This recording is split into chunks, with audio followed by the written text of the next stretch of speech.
Sin est un des artistes de graffiti les plus reconnus au monde. D'ailleurs, on l'appelle le parrain du graffiti. Je vais vous le présenter, mais attention, avec ses bras tout tatoués et son look à la Tony Manero, il est assez impressionnant. D'ailleurs, on dirait un self-portrait. Yeah.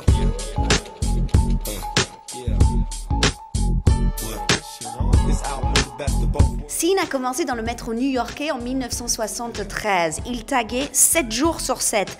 À l'époque, on disait qu'il y avait beaucoup plus de tags de Sin dans la ville que de panneaux publicitaires. Il était de partout. Quand vous étiez jeune, vous taguiez illégalement, donc j'imagine que vous êtes frotté à la police. Ah, vous savez, c'était comme un jeu de chat et de souris. La police te poursuit, tu cours puis tu reviens et t'essayes de finir de peindre.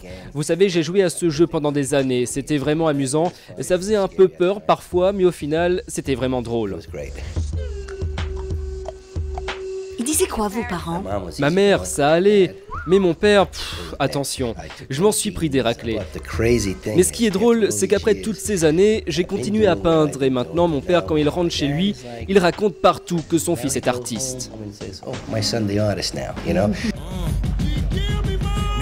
C'est la première fois que Sin a décidé de vendre ses toiles anciennes. Ici, il y en a 40 et tout est à vendre.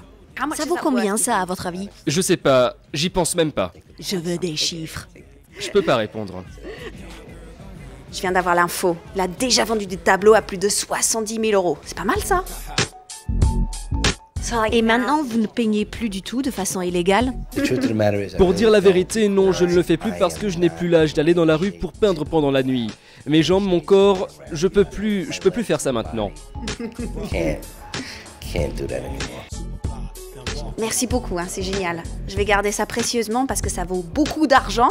L'expo, c'est jusqu'au 14 mai ici à l'Opéra Galerie à Paris.